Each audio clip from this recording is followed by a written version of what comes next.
C Sharp was developed by Anders Hellberg in 2002 and it was the product of Microsoft. Clear? ये जो product है वो किसका है? Microsoft. अब so this is and एक लाइन और है इसमें, C Sharp is a platform independent language. C Sharp जो है वो कैसी लैंग्वेज है? Platform independent. अब इसका क्या मतलब है प्लेटफॉर्म इंडिपेंडेंट का, वो भी हम आगे डिस्कस करेंगे, ठीक है। Why C Sharp is a platform independent, ये भी आगे आएगा तो मैं आपको बताऊंगा। अभी इस पॉइंट को यहाँ पे होल्ड करेंगे, ठीक है। ये डेवलप किया था माइक्रोसॉफ्ट ने 2002 में, और इसको डेवलप किया था किसने? एंडर्स हेल्सबर्ग ने। हाई लेवल है, ऑब्जेक्ट ओरिएंटेड है और टाइप सेव लैंग्वेज है। टाइप सेव का मतलब ये लिखा हुआ है मैंने, जो वेरिएबल का टाइप होगा उसी तरह की वैल्यू आप स्टोर कर सकते हो। कोई और वैल्यू स्टोर करोगे तो एट ए टाइम तुरंत ही एरर आ जाती है, ठीक है। तुरंत ही वो एरर दिखा देता है। So basically this is the brief introduction about C Sharp। ये हमारा C Sharp का ब्रीफ इंट्रोडक्शन रहा, ठीक। Our next topic is dot net. जब आप डॉटनेट का इंटरव्यू देने जा रहे हो, ऑब्वियसली आपसे पूछा जाएगा चलो भाई बताओ व्हाट इज डॉटनेट, तो आपको ही पता होना चाहिए एकदम अच्छे से। तो डॉट नेट, या इसको ऐसे भी लिखते हैं ना, डॉट लगा देते हैं, मतलब ऐसे। डॉट मतलब ये डॉट यही वाला डॉट है ना, डॉट नेट। तो यहाँ पर बेसिकली NET जो है, NET stands for,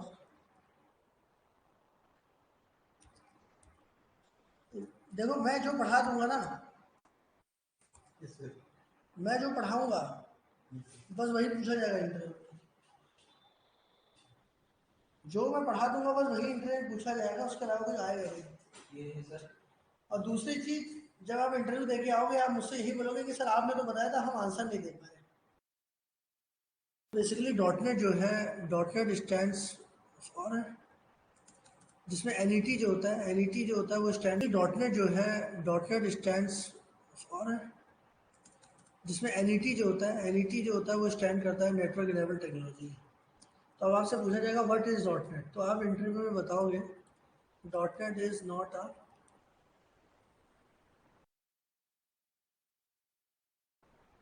programming language. Dot net जो है वो एक प्रोग्रामिंग लैंग्वेज नहीं है। तो है क्या? आप बताओगे इट इज़ अ फ्रेमवर्क। क्या है वो? It is a framework to build various so basically .NET is not a programming language, it is a framework to build various type of applications. So with the help of .NET we can build various type of application, ठीक है।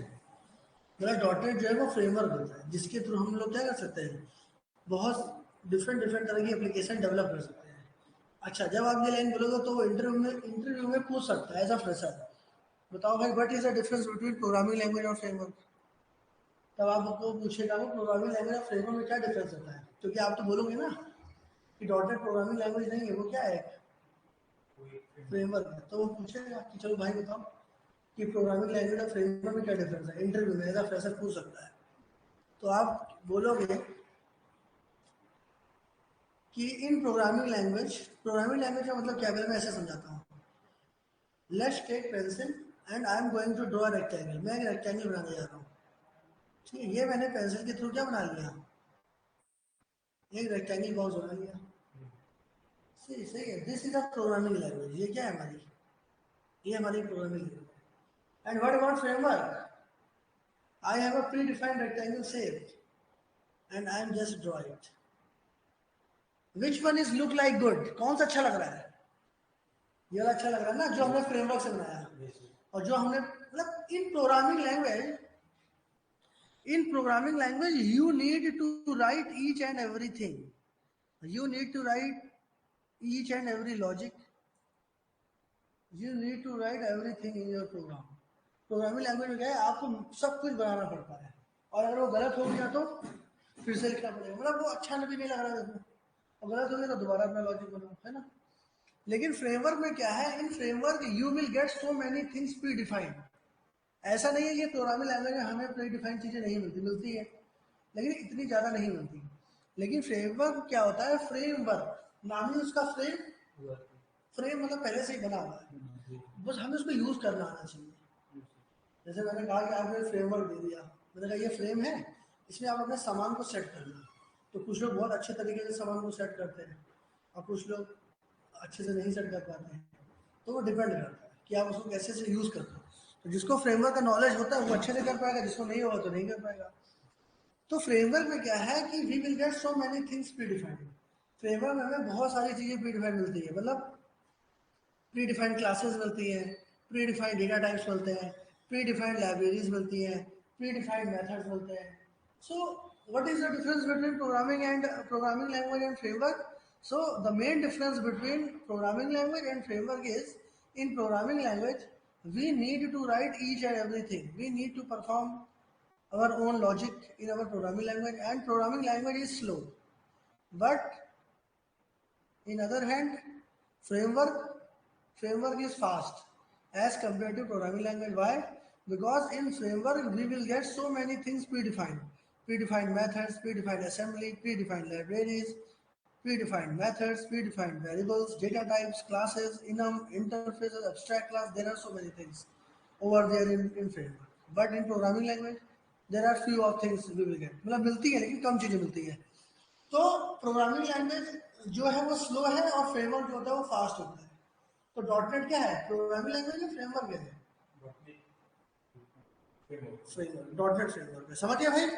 तो ये interview में पूछ सकता है as a fresher, what is the difference between programming language and framework, what is the difference between programming language and framework, ये पूछ सकता है। अब आपका क्या काम होगा, आपका काम ये होगा कि थोड़ा सा इसको इंटरव्यू पर्पस के लिए क्या करोगे, घर पे देखोगे। क्या देखोगे, डिफरेंस बिटवीन, इसका नोट्स बनाओगे। मैंने तो बता दिया, मेरी लैंग्वेज भी लिख लेना, थोड़ा कंप्यूटराइज लैंग्वेज लिख लेना, difference between programming language and,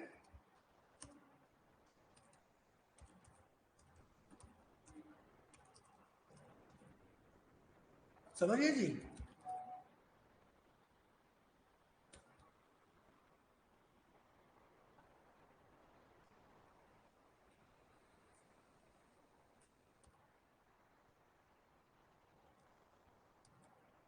ये असाइनमेंट क्वेश्चन है, इसको करना। एक्सप्लेन मैंने कर दिया, इसको आप एक बार फ्रेंड से करना, ठीक है। अब as I told you, dot net is not a programming language, it is a framework, है ना। डॉटनेट हमारा प्रोग्रामिंग लैंग्वेज नहीं है। तो डॉटनेट है क्या, फ्रेमवर्क है। और मैंने ये भी बता दिया कि what is the difference between programming language and framework. हमारा अगला जो है वो ये है, देखो इधर, टाइप्स ऑफ एप्लीकेशन। क्योंकि मैंने आपको क्या बताया, मैंने आपको बताया with the help of dot net we can build different type of application.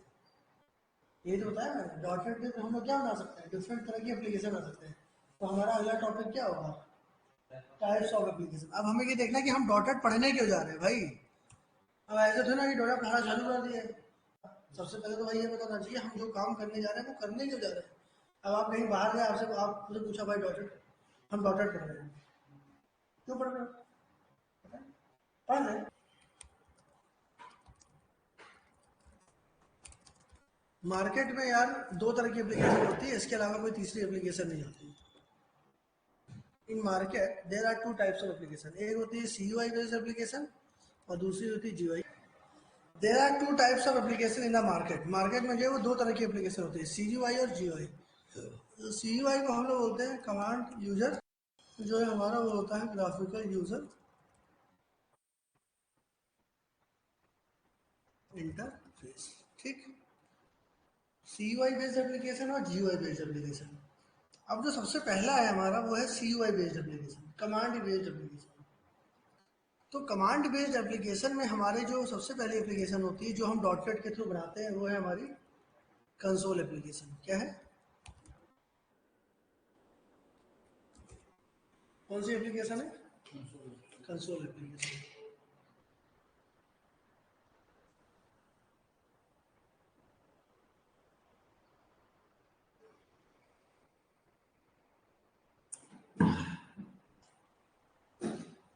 और GUI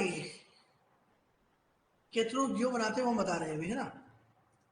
तो CUI बेस्ड एप्लीकेशन जो होती है वो कंसोल एप्लीकेशन होती है। कंसोल एप्लीकेशन जैसे विंडो और CMD, ये देखो ये कैसी एप्लीकेशन है, ये कंसोल एप्लीकेशन है, कमांड प्रॉम्प्ट। ये देखो यहाँ पर आप कुछ भी गलत दोगे तो नहीं चलता, ये पढ़ा है आपने, कमांड प्रॉम्प्ट पढ़ा है क्या? कैसे करते हैं, विंडो आर करते हैं, यहाँ लिखते हैं CMD, ये। और यहाँ पर आप कुछ भी लिखोगे गलत तो ये नहीं चलता है। ये तरह ये जो एप्लीकेशन है ये CUI बेस्ड एप्लीकेशन है। अब ये जो CUI बेस्ड एप्लीकेशन होती है, जो कंसोल बेस्ड एप्लीकेशन होती है, इसमें क्या होता है, in console based application you need to write each and everything. Console based application में आपको सब कुछ लिखना पड़ता है। You need to learn each and every command. अगर आपको कमांड पता है CLS मतलब क्लियर स्क्रीन, तो स्क्रीन क्लियर कर देगा, है ना। लेकिन अगर उसकी जगह आप CLSS कर देते तो गलत हो जाता। CLS करोगे सही है ना।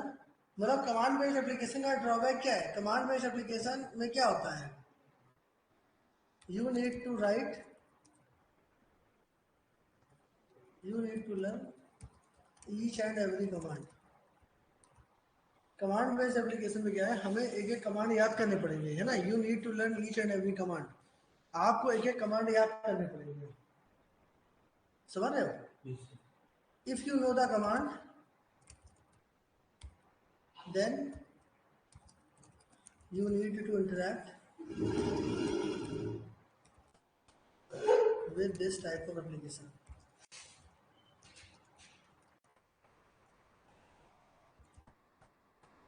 ठीक है, if you know the command then you need to interact with this type. अगर आपको कमांड पता है तो आप इस तरह की एप्लीकेशन से इंटरैक्ट कर सकते हो, अदरवाइज आप इंटरैक्ट नहीं कर पाओगे। तो कमांड बेस्ड एप्लीकेशन जो है हमारी, CUI बेस्ड एप्लीकेशन जो कंसोल बेस्ड एप्लीकेशन है, उसमें क्या है, you need to learn each and every command. आपको एक एक कमांड याद करना पड़ेगा। अगर आपको कमांड पता है तो आप एप्लीकेशन है। तो ये जो हमारी कंसोल बेस्ड एप्लीकेशन है ये इतनी ज़्यादा पॉपुलर नहीं है ना। लेकिन कंसोल बेस्ड एप्लीकेशन जो होती है वो फास्ट होती है। ठीक है, क्या होती है, फास्ट। इनकी परफॉर्मेंस जो है फास्ट होती है। ठीक है, कंसोल बेस्ड एप्लीकेशन जो होती है वो क्या होती है, फास्ट होती है। लेकिन इसका ड्रॉबैक क्या है कि आपको सारा कमांड पता होना चाहिए। If you want to create a folder, अगर आपको फोल्डर बनाना है तो MD होता है, क्या है MD, make directory, CD change directory, पढ़ा है कभी। DCA विषय कोर्स किया लोकल इंस्टीट्यूट से। GUI बेस्ड एप्लीकेशन जो है, GUI बेस्ड एप्लीकेशन क्या होती है, GUI बेस्ड एप्लीकेशन बहुत सारी तरीके से ये बना सकता है डॉटनेट में। डॉटनेट में हम GUI बेस्ड एप्लीकेशन बहुत सारे तरीके से बना सकते हैं। कौन कौन सी होती है GUI बेस्ड एप्लीकेशन में,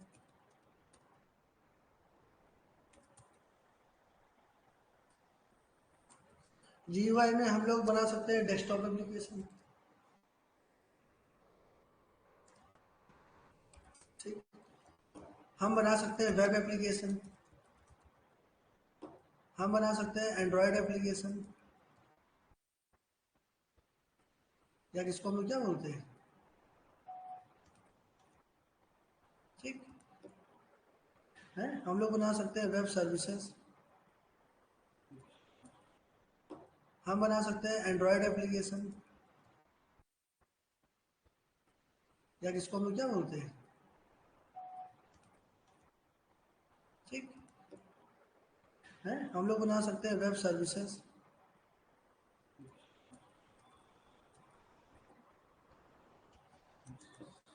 ठीक है।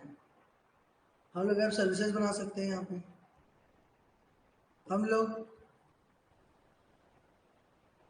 वेब API बना सकते हैं। तो ये जो सारी एप्लीकेशन है, ठीक है, desktop application, web application, Android mobile application, Android mobile application, या जो हमारा वेब सर्विसेज है या जो वेब API है, ये सब हम GUI बेस्ड एप्लीकेशन के थ्रू हम बना सकते हैं, ठीक है। ये सब हम GUI एप्लीकेशन के थ्रू बना सकते हैं। तो सबसे पहला जो आप डॉटनेट में एप्लीकेशन, ये सब डॉटनेट में एप्लीकेशन बनती है, ठीक है। ये सब डॉटनेट की बात हो रही है, टाइप्स ऑफ एप्लीकेशन। CUI हो गया, अब GUI में डेस्कटॉप एप्लीकेशन आप बना सकते हैं।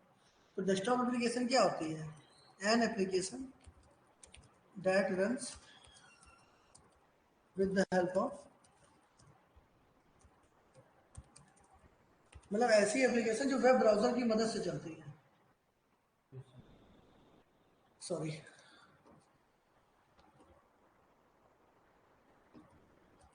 ठीक है। ऐसी एप्लीकेशन जो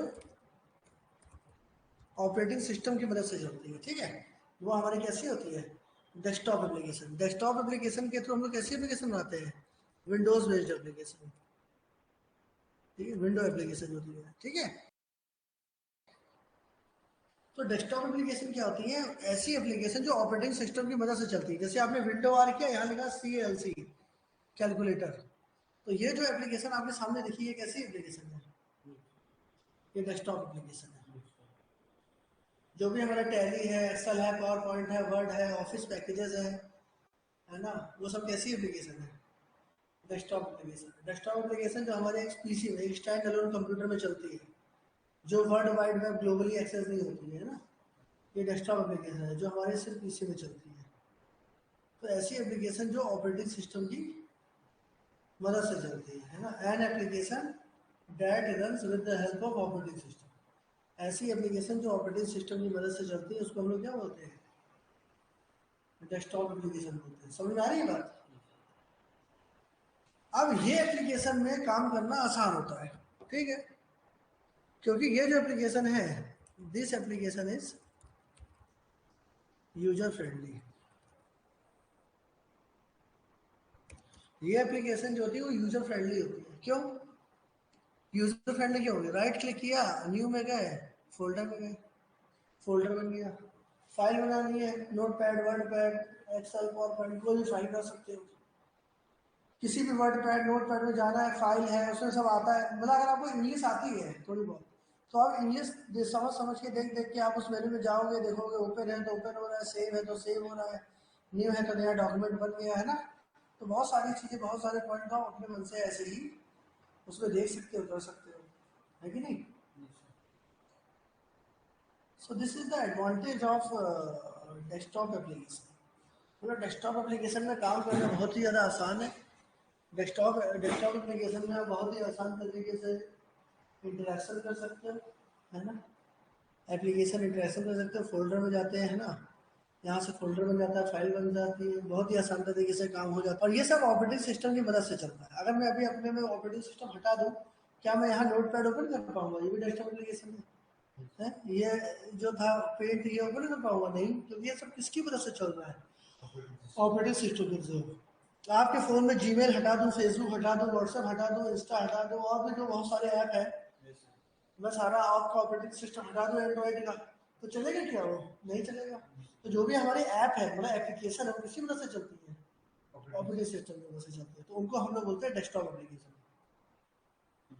desktop application are the application that runs with the help of operating system. ऐसी एप्लीकेशन जो ऑपरेटिंग सिस्टम की मदद से चलती है, उन्हें हम लोग क्या बोलते हैं, डेस्कटॉप एप्लीकेशन। या हम इसको विंडोज बेस्ड एप्लीकेशन बोलते हैं। क्या बोलते हैं, विंडो बेस्ड एप्लीकेशन बोलते हैं। लेकिन ये बहुत ही अच्छी होती है। लेकिन इस एप्लीकेशन का एक ड्रॉबैक होता है ना? इस एप्लीकेशन का ड्रॉबैक क्या है, द ड्रॉबैक इज, ड्रॉबैक मतलब खराब पॉइंट है ना। The drawback is compatibility issue.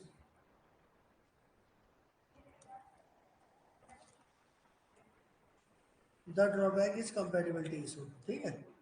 इसका ड्रॉबैक जो है वो क्या है, कंपेटिबिलिटी इशू। इसका जो ड्रॉबैक है वो क्या है, compatibility issue. What is the meaning of compatibility issue. Compatibility issue का मतलब ये होगा कि जैसे मान लो आप ऑफिस पैकेज 64 बिट का इंस्टॉल करने जा रहे हो, ठीक है, और आपका जो ऑपरेटिंग सिस्टम है वो 32 बिट का ही है, तो क्या वो इंस्टॉल होगा, वो एरर मार देगा, बोलेगा ये कंपेटिबल ही नहीं है। आप देखते हो कि कभी कभी हम लोग जब भी इंस्टॉल कर रहे होते हैं कोई एप्लीकेशन, तो इंस्टॉल नहीं हो रही होती है, क्योंकि आप देखते हो कि जो भी डेस्कटॉप एप्लीकेशन होती है उसको इंस्टॉल करने से पहले कोई प्री रिक्विजिट आ जाता है। प्री रिक्विजिट का मतलब ये होगा कि मिनिमम इतना ऑपरेटिंग सिस्टम चाहिए, मिनिमम इतना हार्ड डिस्क चाहिए, सॉरी, मिनिमम इतना हार्ड डिस्क चाहिए या SSD चाहिए, मिनिमम ये ऑपरेटिंग सिस्टम होना चाहिए, विंडोज 7, विंडोज 10 में सपोर्ट करेगी, ये भी आता है। मिनिमम इसमें 8 GB या 16 GB रैम होनी चाहिए, ये भी आता है ना। मिनिमम इसमें ये प्रोसेसर होना चाहिए, तभी आप ये एप्लीकेशन को इंस्टॉल करना, नहीं तो मत करना, नहीं तो ये नहीं होगी। और अगर हो भी गई तो आपकी जो अदर एप्लीकेशन है, जो छोटी एप्लीकेशन है, वो भी अच्छे होना चाहिए, तभी आप ये एप्लीकेशन को इंस्टॉल करना, नहीं तो मत करना, नहीं तो ये नहीं होगी। और अगर हो भी गई तो आपकी जो अदर एप्लीकेशन है, जो छोटी एप्लीकेशन है, वो भी अच्छे से नहीं चल पाएगी, है ना, ये आता है। तो इसका मतलब ये हो गया कि लेकिन once it installed in your PC, अगर लेकिन ये एक बार अगर इंस्टॉल हो गई तब तो आप इसमें काम करना आसान है। लेकिन प्रॉब्लम क्या है, कंपैटिबिलिटी का इशू है। कंपैटिबिलिटी का इशू मतलब क्या, कि जो आप एप्लीकेशन इंस्टॉल करने जा रहे हो, मान लो आप बहुत ही ज्यादा हैवी एप्लीकेशन इंस्टॉल करने जा रहे हो, आपके पास उतना स्पेस ही नहीं है, आपके लैपटॉप की उतनी कैपेसिटी नहीं है, तो वो इंस्टॉल ही नहीं करने देगा, वो एरर मार देगा। तभी कोई भी एप्लीकेशन को इंस्टॉल करने से पहले उसका आ जाता है रिक्वायरमेंट्स, कि आपके पास इतना जीबी रैम होना चाहिए, इतना ऑपरेटिंग सिस्टम ये होना चाहिए, विंडोज 7 होना चाहिए, एंड्रॉइड होना चाहिए, या iOS है तो iOS की एप्लीकेशन iOS में होगी, है ना। तो एप्लीकेशन में ये सारे इशू आते हैं, कंपेटिबिलिटी इशू आता है, ठीक है।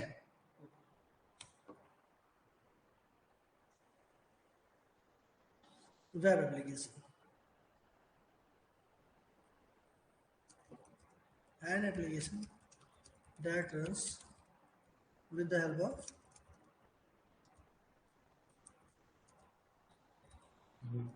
है ना।